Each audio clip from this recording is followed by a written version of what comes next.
Hi, welcome to this next video in the mini-series all about e, where we are discussing the number e and its relationship to real exponentiation. In this video, we will discuss the relevant computational aspects of real exponentiation. In the previous video, we introduced the functions log and exp and discussed them in terms of the properties they exhibited, the familiar properties they exhibited. But as of yet, we haven't analyzed these functions from a computational perspective. Now we'll be discussing these computational aspects, so this will be the focus of this video.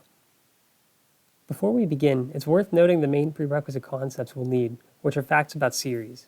Specifically, we'll be discussing Taylor series and some facts regarding the convergence of series. Now regarding Taylor series, what we really need to know is that if a function f of x has a Taylor series expansion, then it's given by this formula here. So f of x is the sum of n non-negative of the nth derivative of the function evaluated at 0 over n factorial. That's the coefficient in front of x to the power n. And so you're summing this over all non-negative n. So we're not saying that this right-hand side is actually equal to the left-hand side, but if the function f has a Taylor series expansion, this is it.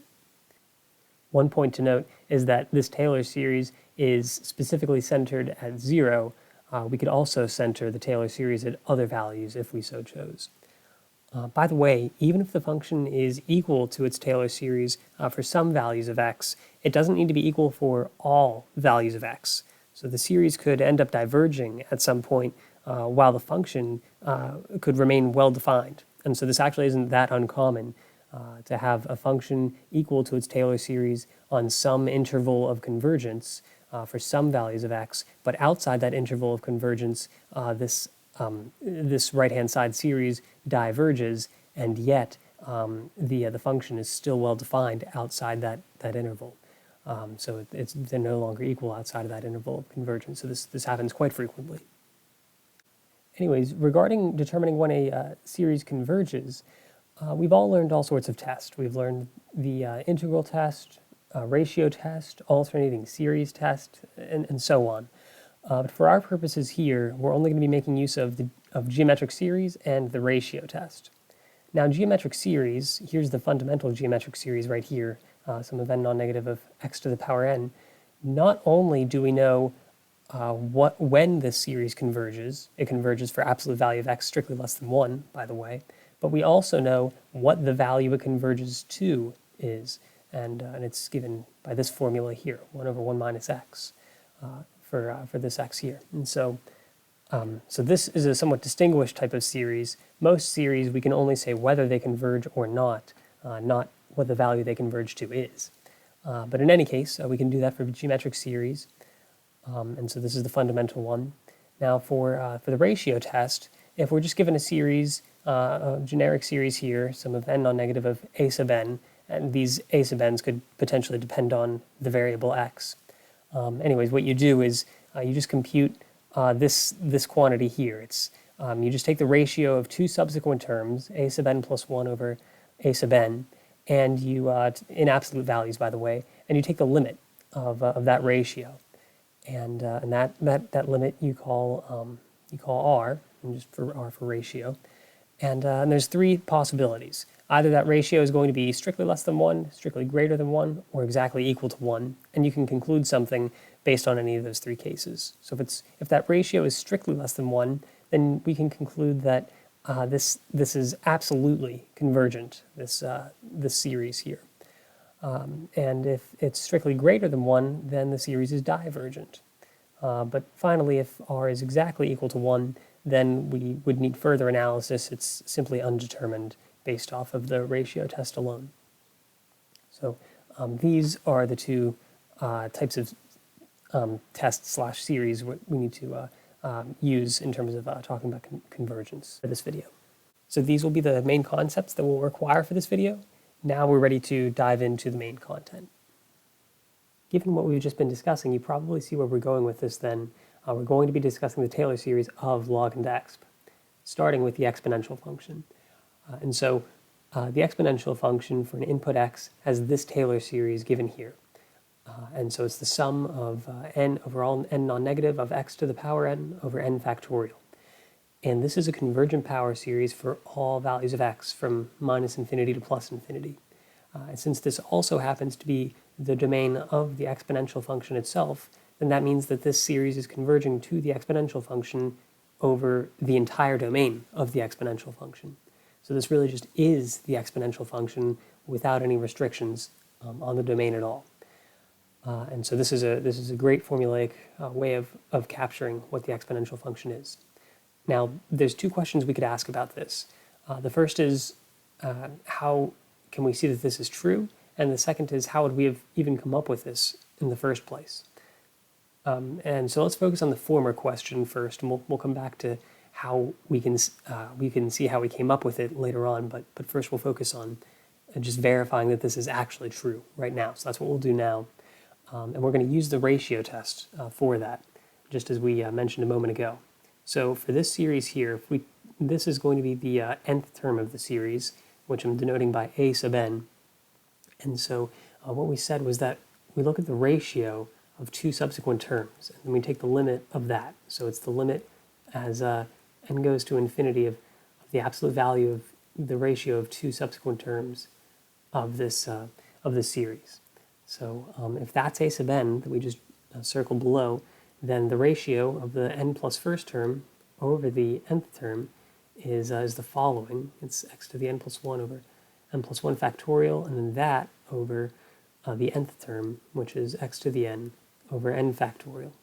And then just doing a little bit of simplification, just rearranging things, really. We're just going to multiply by the reciprocal, and we have this. And, of course, the great thing about factorials and exponents is that they cancel really nicely when they're in this fraction way like this. So x to the n plus 1 cancels with x to the n, and n plus 1 factorial cancels with n factorial. And so what we're left with after all this is x over n plus 1. And let's just remember that we were supposed to be in absolute values this entire time. And so really we have an absolute value of x here. And so finally, we're just taking the limit of this quantity here. And so as we let this go to, as we let n go to infinity for this quantity, this is for a fixed value of x, keep in mind. So as n goes to infinity, the denominator is going to dominate the numerator, and so this is just going to go to 0. So in other words, we have that r, this ratio, the limit of the ratio really, is equal to 0, and that's strictly less than 1. And the ratio test said that when you have this value of r being strictly less than 1, what you can conclude is that the series is absolutely convergent. So we'll say, therefore, absolutely convergent. And so therefore, since this was independent of the value of x itself, then it's convergent for all values of x in the real numbers, or in other words, for all x in minus infinity to plus infinity. So that's how we see that this is a convergent power series. Now how about seeing that this is actually equal to the exponential function? So how do we see this right-hand side really is the exponential function? Well, what we do is we just use those defining properties, which we said uniquely defined the exponential function, just as we've done before. So first of all, we said that when you plug in 0, you get 1, and the second property is that when you differentiate the function, you get itself back. So there's only one function which has domain of reals, which satisfies both these properties. And this Taylor series also has a domain of reals. Its interval of convergence is the reals. And so all we have to do is verify that it satisfies these two properties. And you can see that, so if we just expand the Taylor series out, this is equal to 1 plus x over 1 factorial plus x squared over 2 factorial plus x cubed over 3 factorial, and you get the point. It just keeps going like that. So when you plug in, first of all, for this first property, when you plug in x equals 0, all the terms involving x are just going to vanish. So when x equals 0, they all just go away, and you're just left with 1. So indeed, we do satisfy this first property, and now we just need to check that when we differentiate, we get the same function back. So let's just differentiate this entire thing, And for a convergent Taylor series, which this is an absolutely convergent Taylor series, for absolutely convergent ones, we can just differentiate term by term. And so let's just do that. So even though there's an infinite number of terms, we can still do it term by term here because it's absolutely convergent. So we have 0 plus 1 plus, so now for this next term, what you'll see is that the exponent 2 just drops down and it cancels with the 2 factorial. And so you're just left with x to the 1 over 1 factorial. And similarly, with this 3 here, when you drop it down, is going to cancel with this 3 factorial. And you're just left with x squared over 2 factorial. And then you keep going like this, and you see that all over again, you're just writing the same series, the series sum n greater than or equal to 0 of x to the n over n factorial. And so what we see is that when we differentiate this function, we get itself back.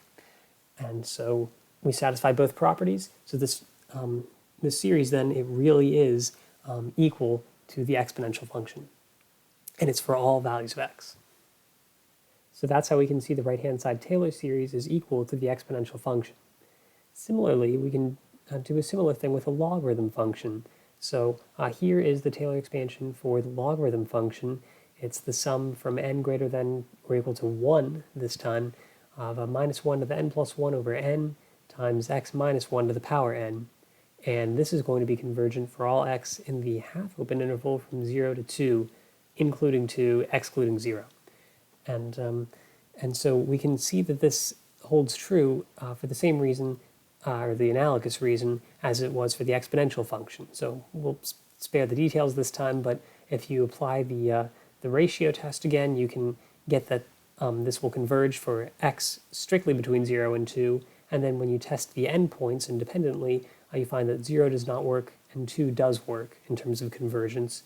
So that gives you this, this interval of convergence for this function, and then to see that it is actually equal to the log function for the interval which it converges on, you just take a look at the 2 properties of log, which defined it. So there was 2 properties there, the first being that log of 1 equals 0, and the second being that the derivative of the log function was equal to 1 over x.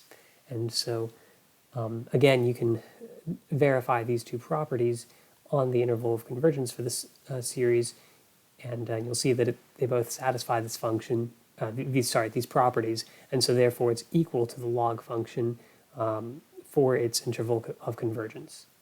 Now, one thing to take note of is, in particular, this property L1 here. We're saying it sends the log function sends 1 to 0. And so that kind of justifies why this Taylor series expansion is centered at x equals 1. You notice that above it was centered at x equals 0. We just had powers of x and then coefficients in front. Here we have a coefficient in front, and it's powers of x minus 1. And so in other words, we're centering the series at x equals 1. And that's in line with the fact that when you plug in 1 to the log function, you get 0. And so similarly here, it's obvious that when you plug in x equals 1, you're going to get 0, just by the nature of taking powers of x minus 1 rather than x. And finally, just regarding the interval of convergence, all there is to note here is that while this series is equal to the logarithm function for this particular interval, half-open interval from 0 to 2, it just doesn't work when you go beyond x equals 2. And that's despite the fact that the logarithm function itself is defined beyond x equals 2. We know the logarithm function is defined on the positives from 0 to infinity. But as we've already noted, it happens very frequently that the Taylor series of a function will not converge on the same interval that the function itself is defined on. And this is just one of those examples. Now, just turning back to the exponential function for just a moment, we see here that the exponential function is equal to this Taylor series over its entire domain, in contrast with the log function. So in a sense, we could have defined the exponential function by this Taylor series here, since it really is equal for all x. And we could have started in the initial video by defining the exponential function in this way.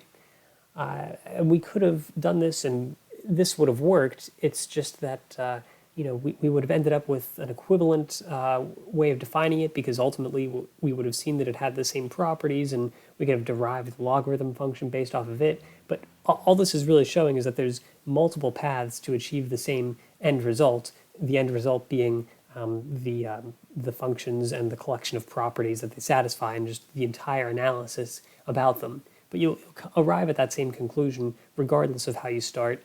We started by defining the logarithm function in terms of these properties down here, and then deriving an exponential function from it. There's other ways you could have gone, but ultimately you end up at the same destination. Anyways, now that we have formulaic descriptions of the exponential and logarithm functions, let's see how we can actually utilize them in terms of some numerical computations. Okay, so to do some computations, I went to the Sage MathCell website using their online server and wrote some small amount of code that approximately captures the exponential and log functions respectively. I say approximately because keep in mind that a series is an infinite sum, which of course can't be performed by a computer. So we're going to settle for a finite sum, and the more terms we include in that finite sum, the more accurate the approximation becomes. So here, just for example, for the exponential function that we're approximating, we're taking the variable x as input, and we're going to keep a running total. We start at 0, and then for n in the range from 0 to 10, we're going to increment the total by x to the power n over n factorial. So those are the terms of the exponential series. And so then at the end of that loop, we're just going to return the running total that we've accumulated to that point. So we're just doing this from n equals 0 to 10. Actually, for the Sage code, it's going to be 9, just by the way this is written, but whatever. Anyways, so if we just do this for taking x equals 1, we print out the floating point of approximation for what that value is. What we see down here is that we get the quantity exp of 1, that's what this is roughly approximating. Exp of 1 is roughly 2.71828, and so on. And if you know anything about what E is supposed to be, you know that this is a pretty good approximation. It's accurate to multiple decimal places. So we can do an analogous thing with the log function. Here's an approximation for the log function, running total, and then for n in the range from 1 to 10 this time. We're just going to increment the running total by this quantity here, negative 1 to the n plus 1 over n times x minus 1 to the power n. And we just do that for all those n's in that range and return the running total. And then here, if we try log of 2, and we print out what this quantity is supposed to be, what the computation gives us is that we get 0.745, etc. And again, if you know anything about what the log of 2 is actually supposed to be, so you've probably seen it expressed as ln of 2, natural log of 2 is what the logarithm function is. You know that this is actually approximately 0.693 and so on. So this isn't wildly far off in the case of the logarithm function. You can see we're pretty close, but we're not even accurate to 1 decimal point though. So this isn't all that good of an approximation either. So we would probably in principle want to add many more terms into this finite sum that we've done here in order to get a more accurate approximation. So in fact, let's just head over to the SageCell website now. We can do some of those computations.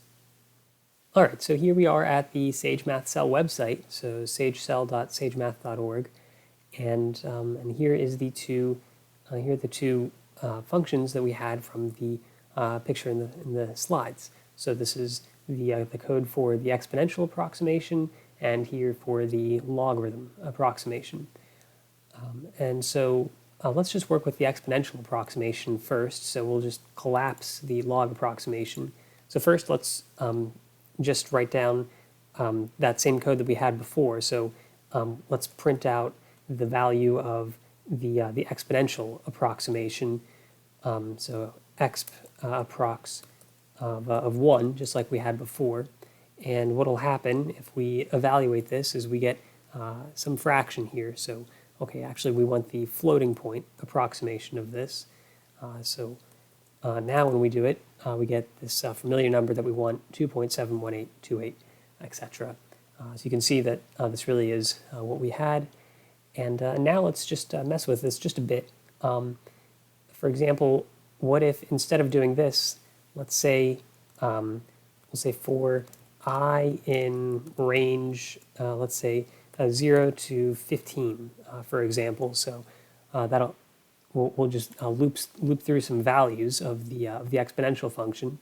So I think we're going to need a colon here, and then we'll indent this line. So print the floating point approximation for the exponential approximation of, instead of 1, now we do I for this I parameter for this loop.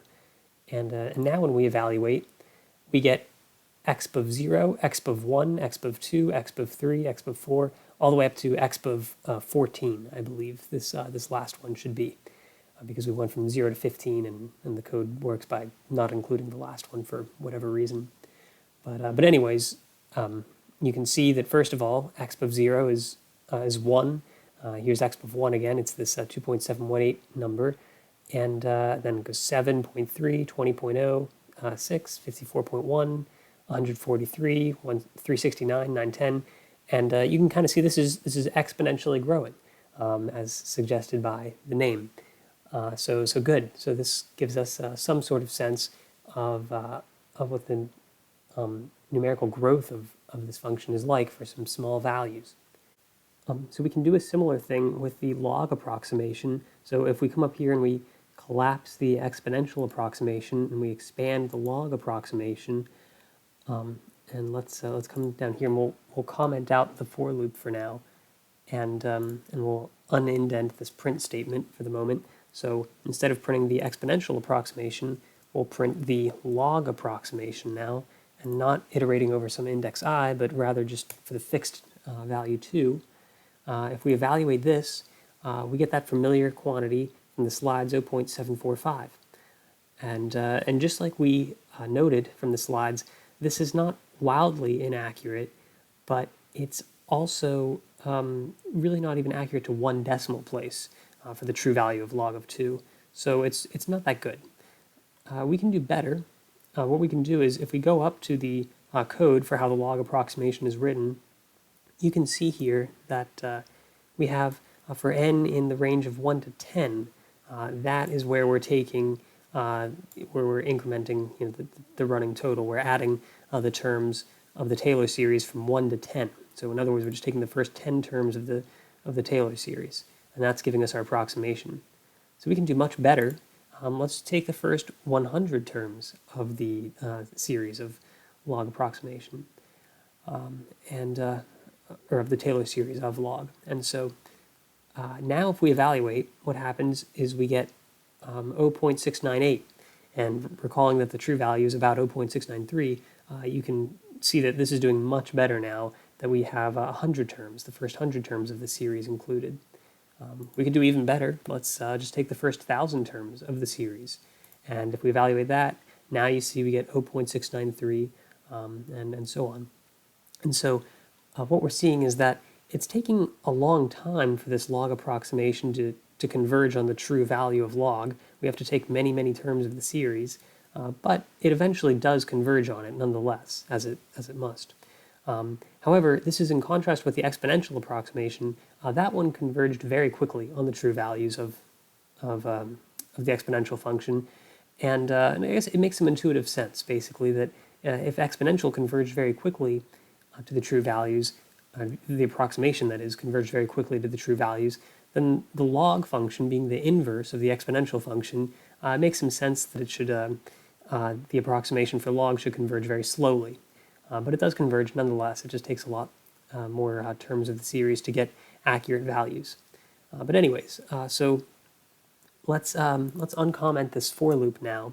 And so we'll go for I from 0 to 15, and we'll do the print statement again, and we'll print out these 15 values. So now running over the index I. And so if we evaluate this, you can see that we are getting some nonsense here, it looks like. So the first thing we have here for index I equals 0 is negative 7.48 something. Then we get 0. Then we get that familiar 0.693. Then we get some absolutely enormous number. You can see here that it's e plus 297. In other words, that's 10 to the 297th power. So this is some absurdly large number, more than the number of possible chess games, probably. And after that, the numbers get so large that that they're not even able to be computed by Sage on this computer. So something's gone wrong, and the thing that's gone wrong is that we are outside the interval of convergence for the log function using this Taylor series. Remember, the interval of convergence is only the half-open interval from 0 to 2, excluding 0, including 2. So here at 0, this is not going to make any sense because we're outside the interval of convergence. Here at 1, it should make sense because we're inside the interval of convergence. And indeed, we see that log of the approximation of when x equals 1 is 0, so that's good. And then at 2, we get 0.693. That's good. But then as soon as we step outside that interval of convergence, we're getting some absurdly large number. And then similarly, as we go further and further outside that interval of convergence, it's just getting worse. As far as this first term goes, we should be aware for two reasons what's going wrong. First of all, we're outside of the interval of convergence, but second of all, the logarithm function isn't even defined at x equals 0. So we're still getting some number here because we're using the approximation, which is just some very concrete computation being done up here. So we're still getting some value out. It's just that this value has no relevance to the true log function when we're outside the interval of convergence. It's only when we're inside that interval are we actually getting anything meaningfully related to the log function.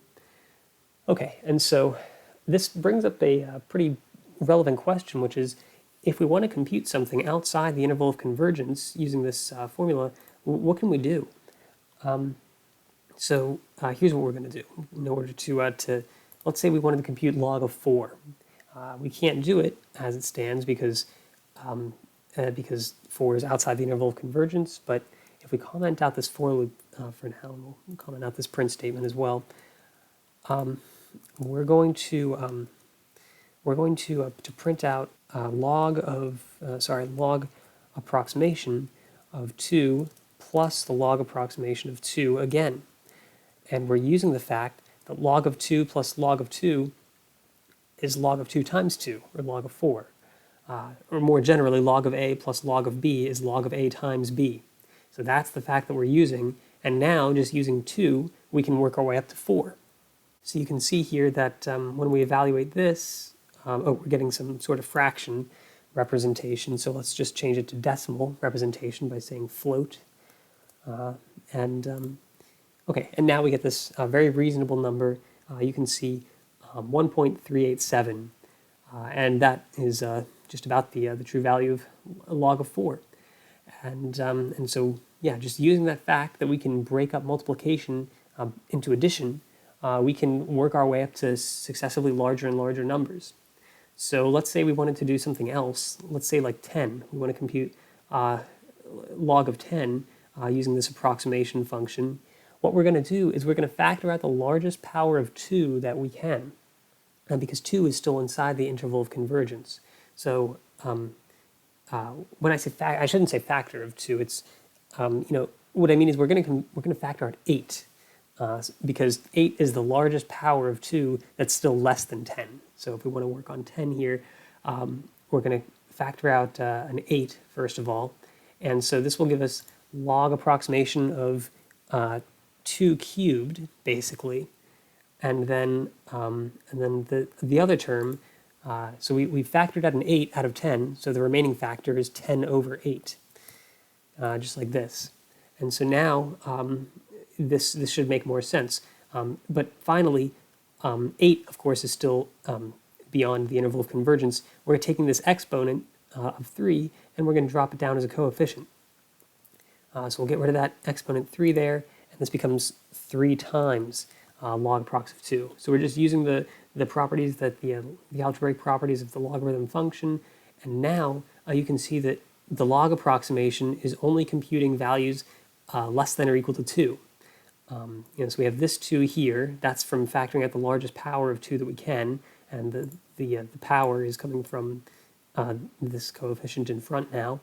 And then the remaining term is 10 over 8, and that is necessarily going to be less than 2. That's the entire point of factoring out the largest power of 2 that we can. Whatever's left is going to be less than 2, and therefore also within the interval of convergence. So now we can actually compute log of 10, and we get 2.304.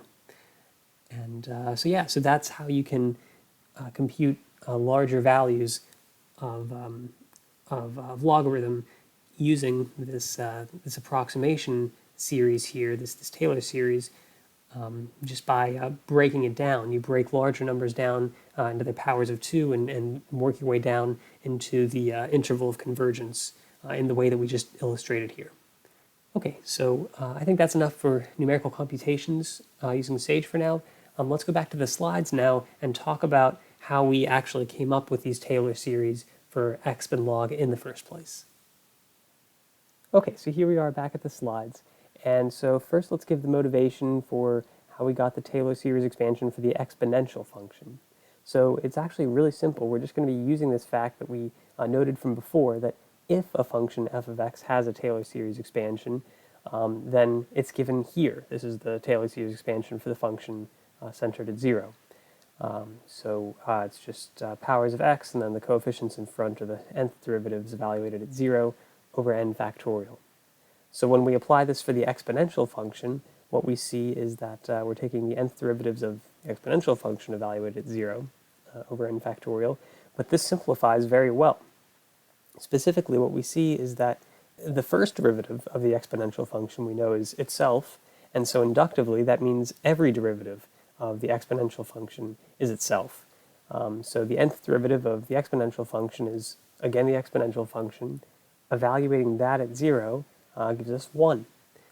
So we have 1 over n factorial, and so that's what we see in this next part here, and then we just put the x to the n over the denominator, and so we see this familiar form of the Taylor expansion of the exponential function. And we can verify, as we've already done, that this really is a genuine expression in terms of evaluating. It converges, as we've shown with the ratio test.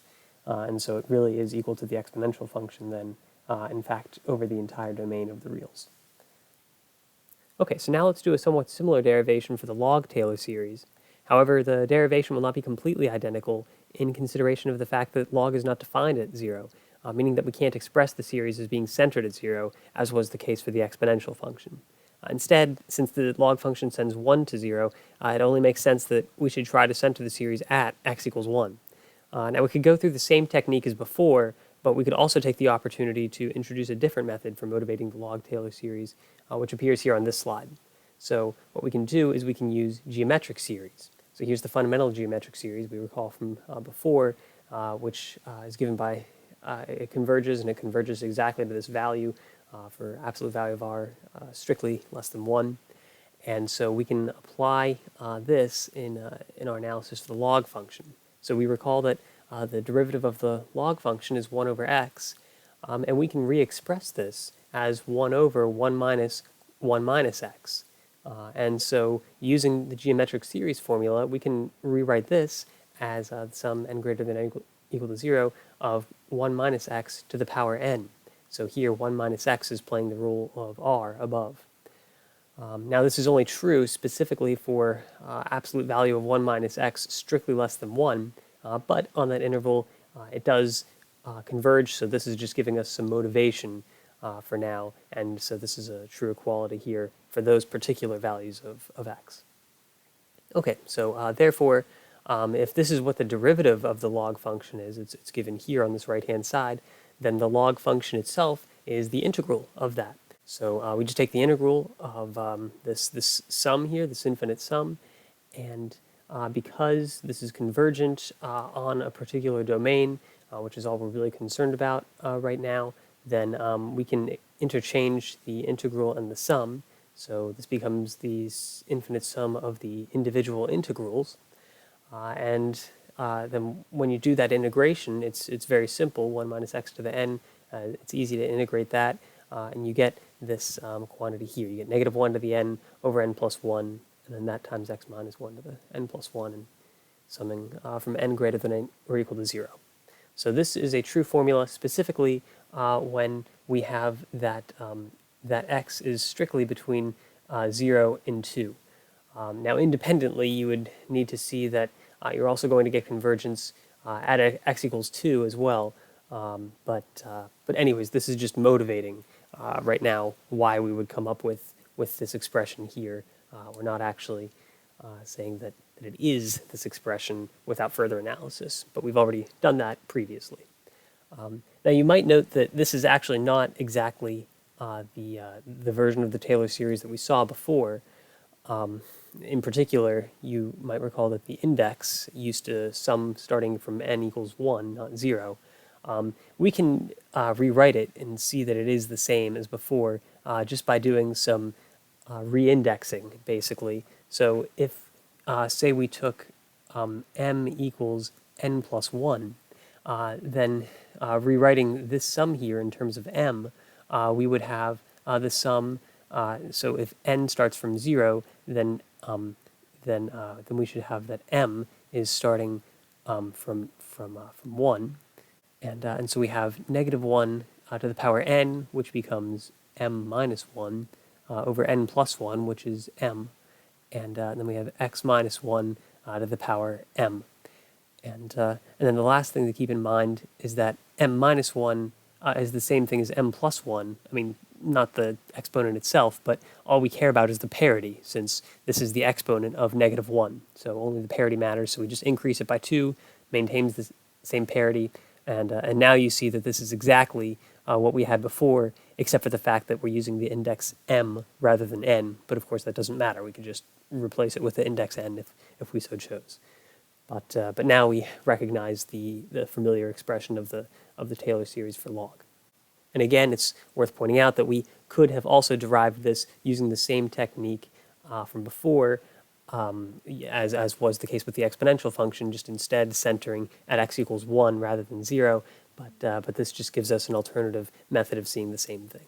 So now we've shown why the log and exponential functions have the Taylor series expansions that they do, and we've seen that they actually work. So now that we've really concluded the Taylor series portion of this computational discussion of log and exp, let's go on to the last aspect of the computational portion, which is the relationship with compounding growth. Now that we've demonstrated formulaic descriptions of log and exp, let's turn to the final main computational aspect of E and the related functions, which is its relationship with compounding growth. So we've seen that the exponential function is given formulaically in terms of this Taylor series here. And so therefore E, which is by definition exp of 1, that's given numerically by this quantity here. So we approximated it using Sage, but this is the exact quantity right here. Now, no doubt we've also seen before what's claimed to be an equivalent expression for E, which is given as the limit of this sequence here, 1 plus 1 over n to the power n. And this sequence is typically motivated by some story of compounding growth, where n is corresponding to the number of times per year some money in the bank, let's say, is compounding, and 1 over n is the extra percentage interest at which the money is accumulating interest. So, for example, if n equals 1, you'd have 1 plus 1 over 1, which is 2, to the power 1, which is still 2. So that overall is the factor by which your money is increased by the end of the year. So if you put $10 in at the beginning of the year, you have $20 at the end. Now, if you double the number of times that your money is compounding, but you have the interest rate, so let's say n equals 2 now, which is twice as much as n equals 1, then what you see here is we have 1 plus 1 over 2, which is 1.5. That squared now is 2.25.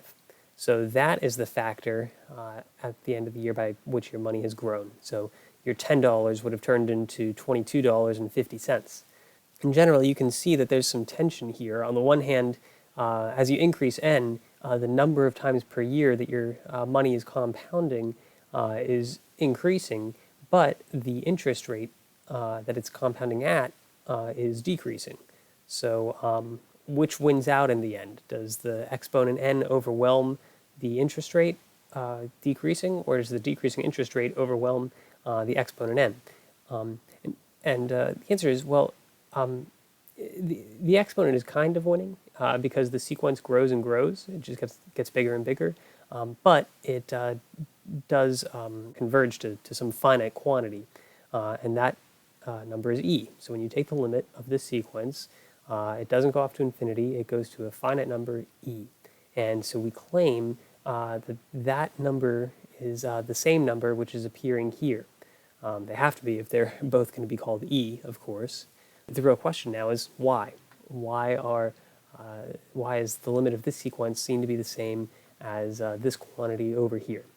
So to see that, let's go to the whiteboard and do some analysis. Okay, so here we are at the whiteboard, and now we want to show this equation that we were alluding to on the slide. Namely, we want to show the quantity up here is equal to the limit of the sequence down below. So this sum up top here, we already know that this is equal to e, basically by definition. So e by definition is exp of 1, and then we're just using the Taylor expansion of the exponential series, and that gives us this quantity here for e. Now, down below, we do not yet know that this limit of the sequence is equal to e. That's what we want to show now, and we're going to show that by showing that these two quantities are, well, equal to each other. So specifically, what we want to show is that the sum n greater than or equal to 0 of 1 over n factorial is equal to the limit as n goes to infinity of 1 plus 1 over n to the power n. And this will show that this the limit of the sequence here is e as well. Okay, so how are we going to show that? Well, we're going to make use of the so-called Bernoulli inequality. And according to Wolfram Math World, this is how it's presented. It's this inequality. 1 plus x to the n is greater than 1 plus nx, with some particular assumptions about the x and the n, where x is strictly bigger than minus 1 and it's non-zero, and n is strictly bigger than 1 and it's an integer. X, by the way, is a real number. So we want to show 1 plus x to the n is greater than 1 plus nx. And this should seem pretty clear, actually, because the left-hand side is exponential in n, and the right-hand side is linear in n. It just makes intuitive sense, then, that an exponential thing is bigger than a linear thing. There's an easy proof associated with this easy inequality. The way you prove this is you simply take a new variable, y, to be 1 plus x. You could also prove this by induction, but we'll just do it this way. If y is 1 plus x, then when you rewrite the inequality, what you have is y to the n is bigger than 1 plus n times y minus 1. That's what x is. So we would want to show that. Now we can just subtract the 1. So we have y to the n minus 1 is bigger than n to the y minus 1. That's what we want to show. And now you notice that we can factor out a y minus 1 from the left-hand side. And what we'd be left with is 1 plus y squared plus all the way to the y to the n minus 1. So that being bigger than I'll just rewrite it as y minus 1 times n. You can see that we have a y minus 1, a factor of y minus 1 on both sides. So if it happens that, let's just remember what y is. I mean, being 1 plus x, we know that x is strictly bigger than minus 1. So then y should be strictly positive then. Now if it happens, let's say case 1, if y is strictly bigger than 1, then you see that y minus 1 is positive then. And also that these powers of y, which appear for this other part, they're growing larger and larger, and we have a sum of n things, each of which are going to be bigger than 1. So overall, this part here is going to be bigger than n. So then the inequality follows in the case that y is bigger than 1. Now, there's another case. It could be that y is less than 1. It's still positive, by the way. It's still strictly positive, but it's less than 1. And in that case, what we would have is that this quantity y minus 1, which appears on both the left and the right-hand side, is negative. So if we were to divide by that, so on the side here, let's just say that we divide by y minus 1, the quantity, which will be negative in this case. So dividing by a negative is going to flip this inequality sign here. And so what we'd be left with is 1 plus y squared all the way up to y to the n minus 1 is less than n. And at this point, we can just verify that's true. So big check mark there.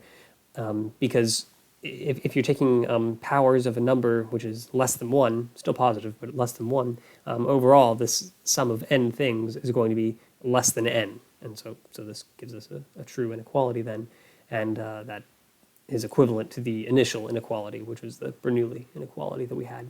So in both those cases, it's true then when y is bigger than 1 or when it's less than 1. So that's how you show that this inequality is true. So basically, you just think that the exponential thing is bigger than the linear thing, and we'll see how that comes up to be relevant later.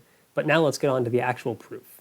So what we're going to prove here is that we're going to show that the sum of n greater than or equal to 0 of 1 over n factorial is equal to the limit of the sequence of 1 plus 1 over n to the power n. And so the way that we're going to do this is, first of all, let's just get a bit of notation. Let's first give a name to these sequences. So over here, this is kind of inspired by compounding growth, as we mentioned on the slide. So let's call this sequence CG for compounding growth, sub n. So by definition, that's 1 plus 1 over n to the power n. So that's that sequence. And so we're looking at the limit of that sequence. But also, let's also just remember that an infinite series is just the limit of the partial sums. So we can give a name to that as well. Let's call this E sub n, where E sub n is the sum from, we'll say, k equals 0 to n of 1 over k factorial. So that's just taking the first n terms of the sum, whereas the infinite sum, of course, is the limit then of the partial sums.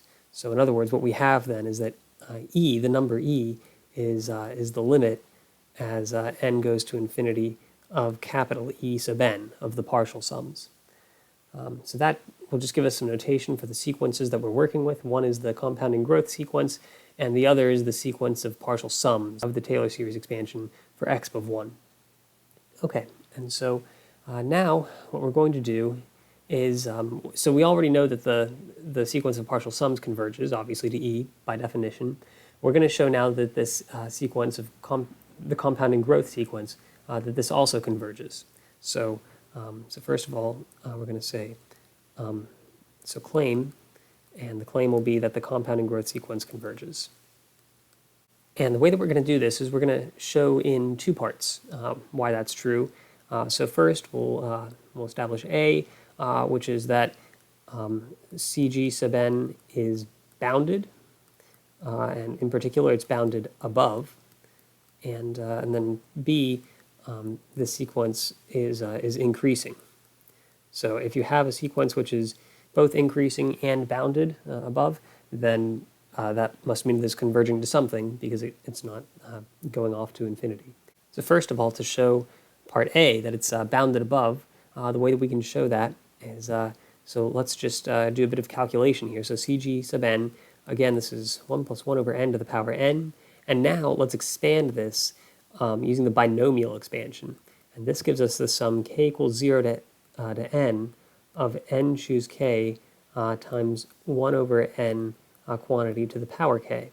So that's coming from the fact, this equality, this is coming from the binomial expansion. Okay, and also what we can do is this 1 over n to the k, we can kind of put the k in the denominator instead. like that. And now, if we just do a bit of algebraic rearrangement, you see what we'll have here is some k equals 0 to n of n falling factorial k over k factorial. That's what the binomial coefficient is, over 1 to n to the power k.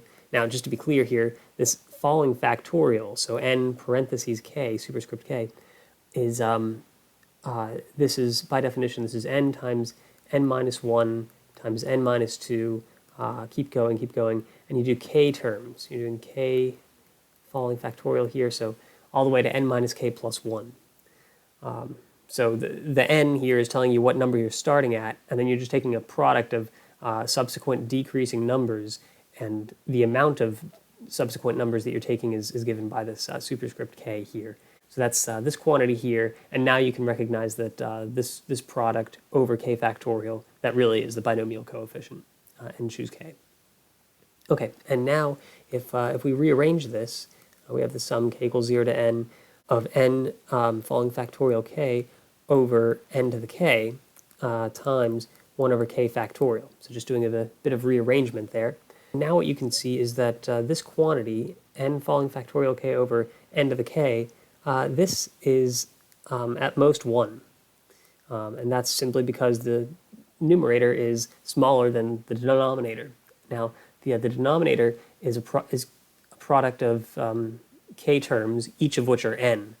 The numerator is also a product of k terms, starting at n, but then getting smaller from there. And so, obviously, then if you compare k things on top to k things on bottom, where the things on top are smaller, then the denominator wins, and so overall this thing is less than 1. So that means that this overall sum then, so the overall quantity, is less than the sum k equals 0 to n of 1 over k factorial, just kind of turning this into a 1, and then we would have this bound here. So this is 1 over k factorial. And as we anticipated before with the notation, this is the partial sum. This is e sub n. So therefore, what we have then is that we have cg sub n is less than or equal to e sub n, the nth partial sum of the series, and that itself, e sub n, is less than e, because obviously the partial sums are increasing. The more positive things you add together, the bigger your sum gets. So overall, it's going to add up in total to e once you get all infinitely many terms, but any finite thing is going to be smaller than e.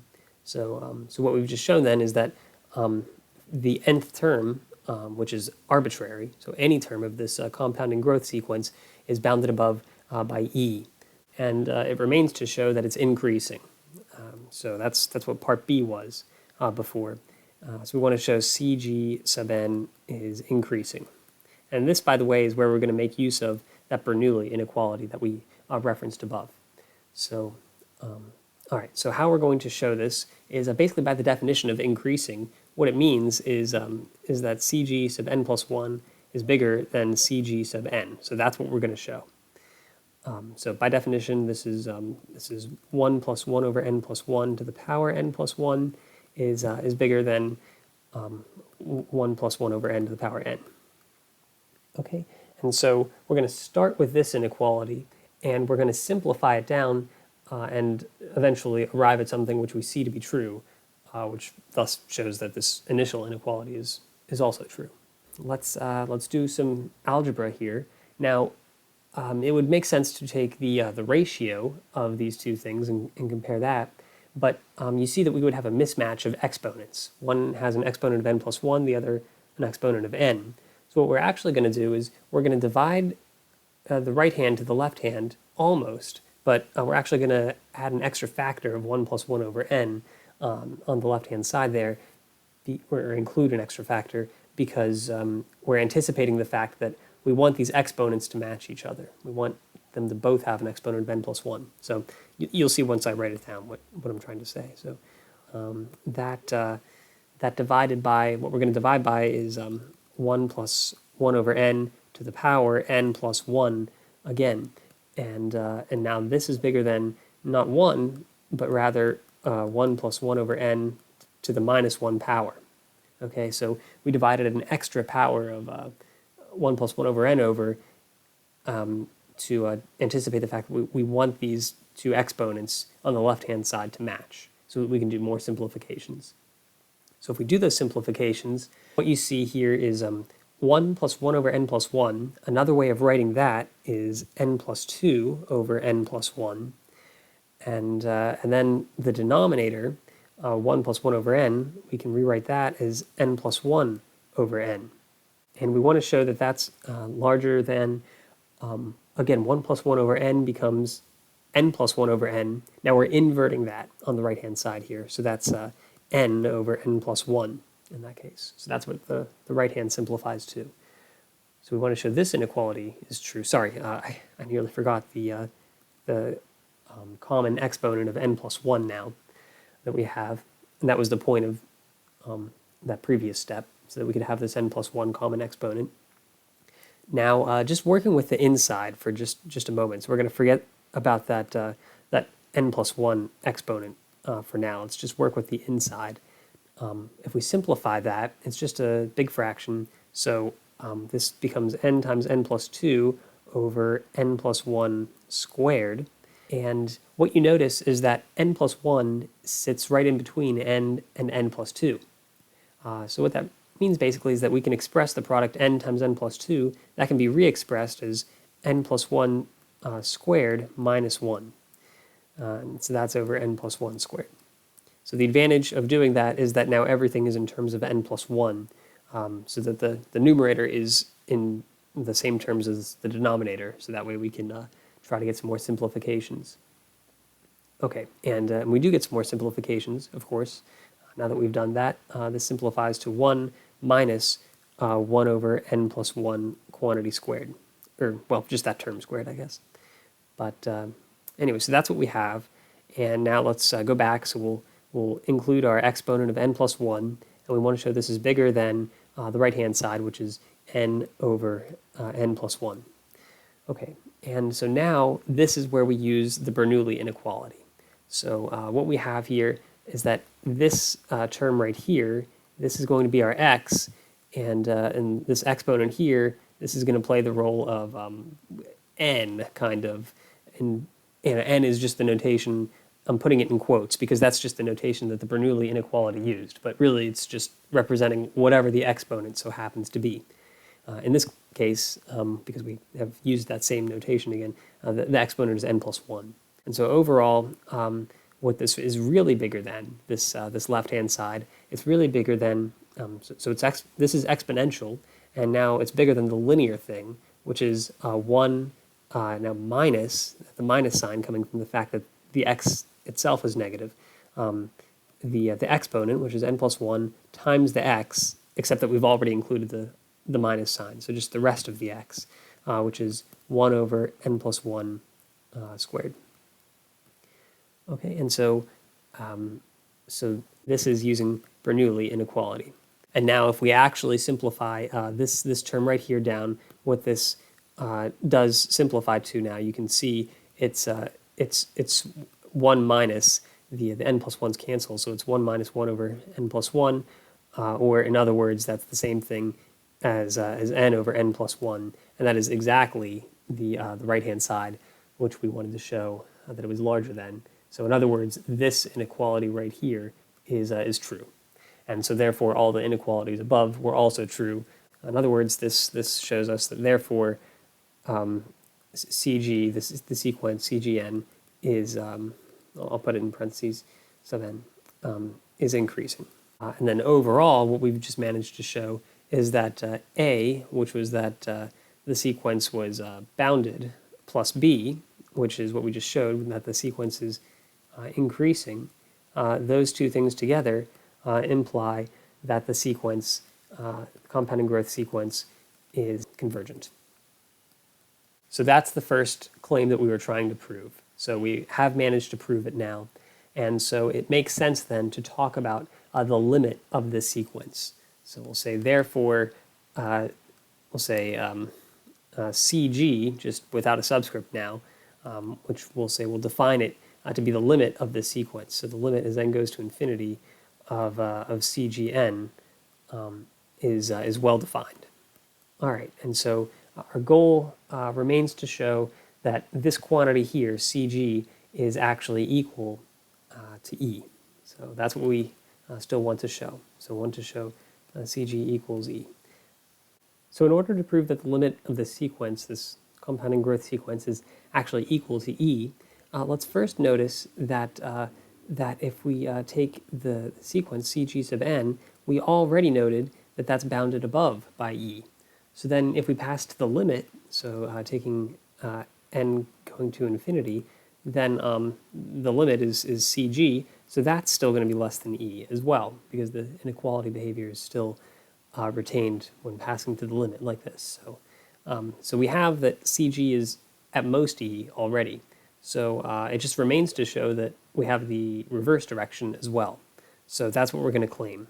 So the claim will be that not only is CG less than E, but also we have CG is greater than E. Okay, and so these two things combined will give us that it's actually equal to E. So here's what we're going to do. So CG, let's take two indices. So m is greater than n. Okay, so CG sub m, what that is 1 plus 1 over m to the power m. And then we showed that that was equal, using the binomial expansion and some simplifications, that was the sum from k equals 0 to m now of m falling factorial k over m to the power k times 1 over k factorial. Now, obviously, this is going to be bigger than if we just go from k equals 0 to n of the same sum. So m falling factorial k over m to the k over 1 over k factorial.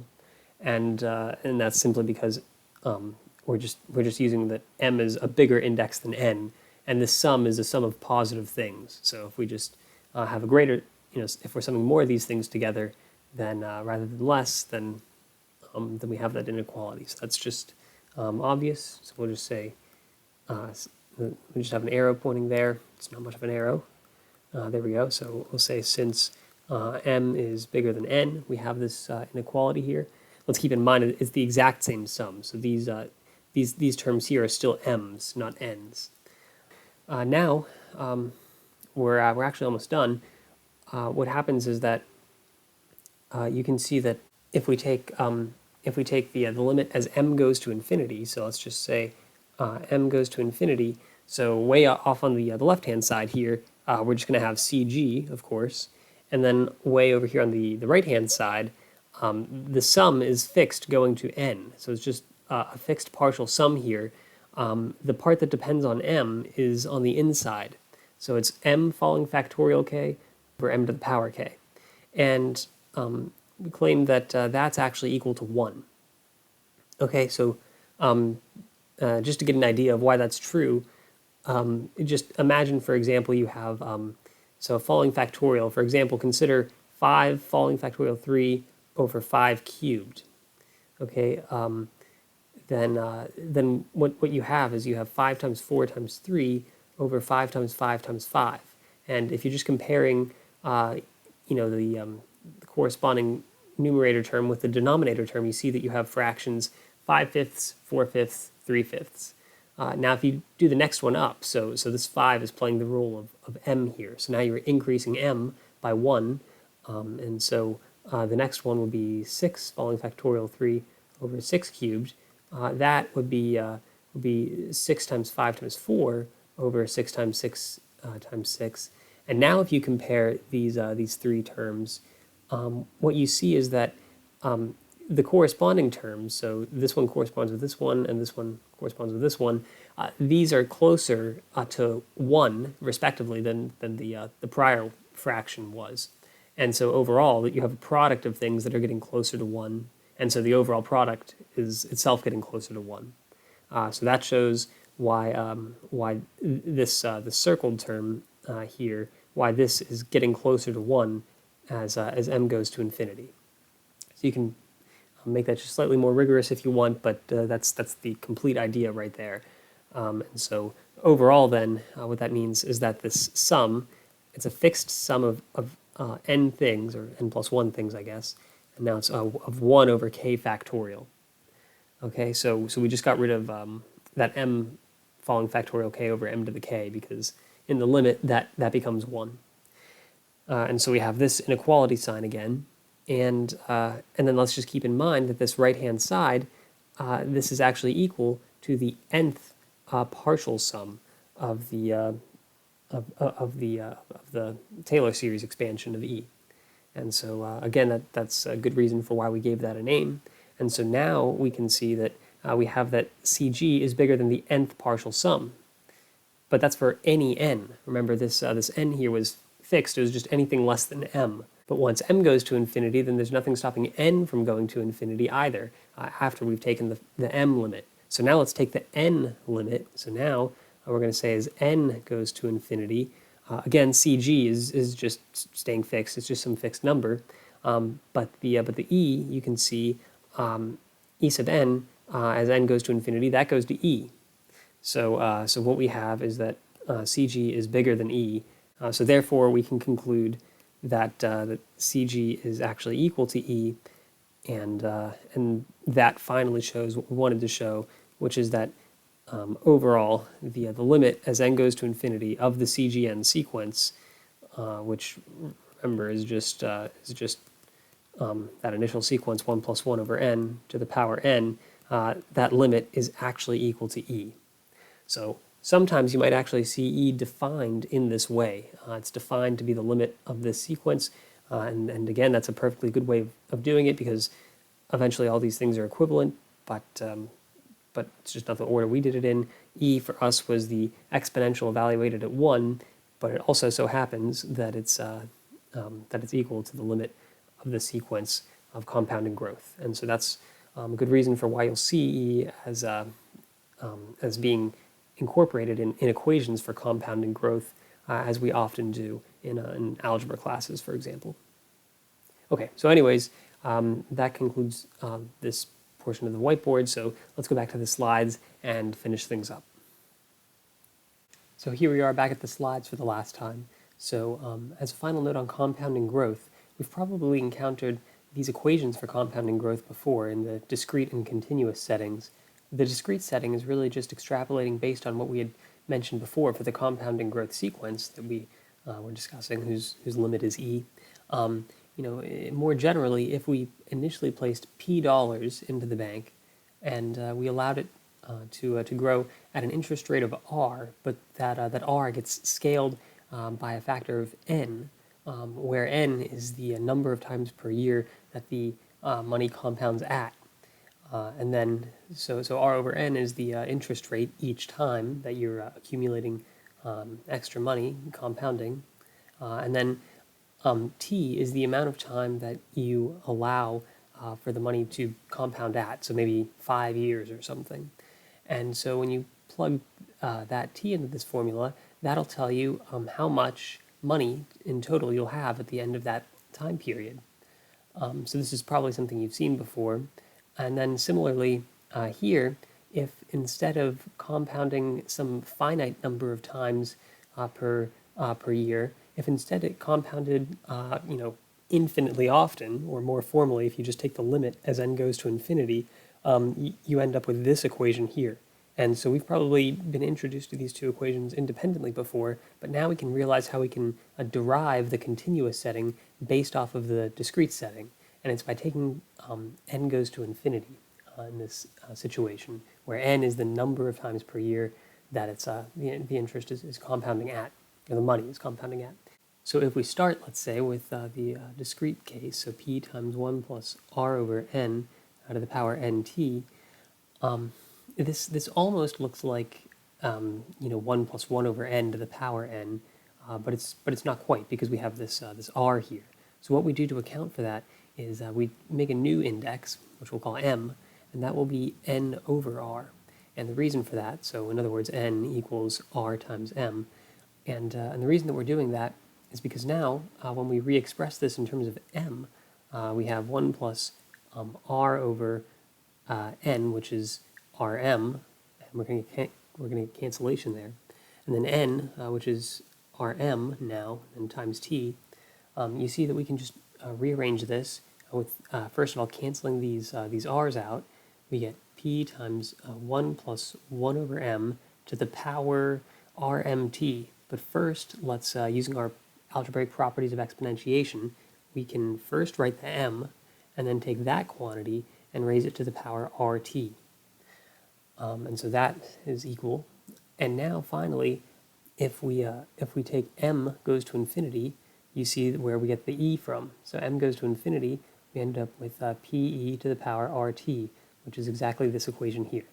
And by the way, m going to infinity, that's exactly the same thing as n going to infinity, due to the relationship that m equals n over r. So they're the same index really, except scaled by a factor of r. So if one goes to infinity, the other is too. And so that shows why when you take the limit as n goes to infinity as well, you end up with this continuous compounding growth setting described on this slide. So this is how we can readily show that the continuous compounding growth follows from the discrete compounding growth case, just as a limiting case. So this really concludes all the computational aspects regarding e and the associated functions log and exp that we wanted to discuss in this video. So let's end by summarizing and concluding the video now. So this really concludes the main aspects of the discussion on e and the associated log and exp functions that were meant to be covered in this mini-series. Just to summarize what happened in these two-part mini-series, it was in part one, the structural properties of these functions were addressed, and in part two, the computational properties of these functions were addressed. So in part one, we did the structural properties of log and exp and defined real exponentiation in terms of log and exp. And in particular, we defined e as being exp of 1. Then in part two, for the computational aspects, we discussed those by using the Taylor series expansions of these functions. And then finally, that for e in particular, that gave us an infinite sum that we were able to express it numerically as, and thus get good approximations for it as well. And then we were also able to relate e with compounding growth by demonstrating that it was the limit of the natural compounding growth sequence, as we've just been discussing. Now, this initially seemed to be the most natural place to conclude this series. However, it now also seems appropriate to include one final topic, a bonus topic on this mini-series, which is on the topic of e being transcendental. Now, to be transcendental, what that means is that it's just not the root of any integer polynomial. So we'll elaborate on that when we get there. But this is a more general property than e being irrational. And it's well known that it's irrational, and it's also well known that it's transcendental, but the proof for it being irrational is reasonably simple relative to the proof of it being transcendental, the more general property. It's still not so difficult that we can't do it in a video. We can still manage it. That's what we'll do. In the next video, we'll prove this. But anyways, it's just worth tackling while we happen to be on the theme of e with respect to real numbers. So that's what we'll do in the next video. So hopefully see you in that one. And if you have been watching, thank you very much.